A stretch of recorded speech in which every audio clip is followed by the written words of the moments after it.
Loh, padahal udah upload konten dakwah tiap hari. Kenapa yang masih nonton sedikit ya? Dani, Ya, kenapa Den? ini konten dakwahku sedikit yang nonton. Oh, sudah punya strategi konten belum? Hah? Strategi? Bukannya langsung upload-upload saja? Nah, itu dia masalahnya. Emangnya dakwah di media sosial perlu juga strategi?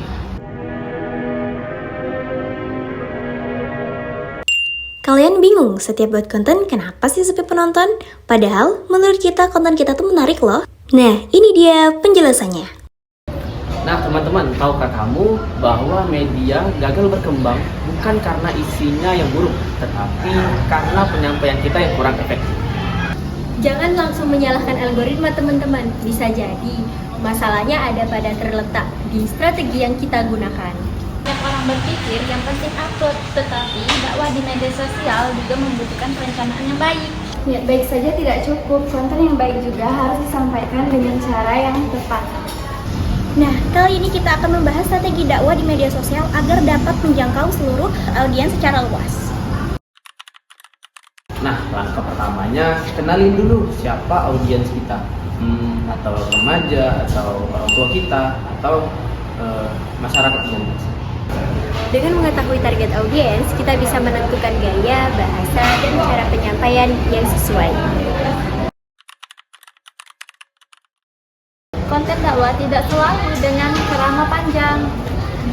Kita bisa menggunakan video pendek, animasi, infografis, atau kisah inspiratif yang lebih mudah dipahami. Yang penting, pesannya jelas dan sesuai dengan nilai-nilai Islam. Jangan upload hari ini, lalu menghilang 1 bulan.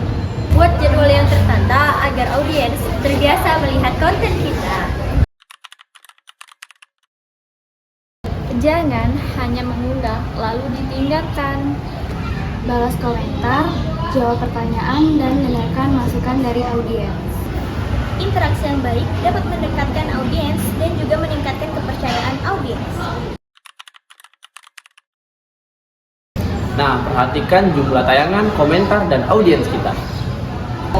Dari evaluasi tersebut, kita bisa mengetahui mana konten kita yang efektif dan yang disukai oleh audiens.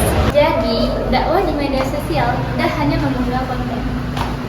Diperlukan strategi yang tepat agar pesan dakwah dapat diterima dengan baik oleh masyarakat. Buatlah konten menarik, mengedukasi, dan selalu mengevaluasi setiap konten yang kita buat. Nah, dengan strategi yang baik, konten dakwah bisa bergerak secara efektif dan efisien.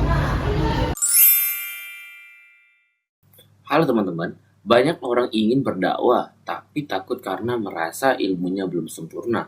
Padahal, kita bisa memulai dari hal-hal sederhana, seperti berbagi ayat, hadis, atau pesan kebaikan yang sudah kita pahami dengan benar. Gunakan bahasa yang sederhana agar pesan dakwah bisa sampai ke kalangan mana saja. Gunakan fitur tersendiri seperti video pendek atau reels. Setiap fitur memiliki cara berbeda untuk menjangkau audiens yang lebih luas. Sebelum membagikan konten dakwah, pastikan sumber yang digunakan terpercaya agar informasi yang disampaikan tidak menimbulkan kesalahpahaman. Jangan hanya mengejar jumlah penonton atau like, fokuslah kepada manfaat yang kita berikan kepada orang lain melalui konten yang kita buat. Media sosial dapat menjadi sarana dakwah yang sangat bermanfaat jika digunakan secara baik. Mulailah dari langkah kecil dan lakukan secara konsisten. Teruslah belajar untuk memperbaiki konten yang telah dibuat. Karena setiap pesan kebaikan memiliki kesempatan untuk menginspirasi banyak orang. Mulai dari sekarang, jadikan media sosial sebagai ladang kebaikan. Jika video ini bermanfaat,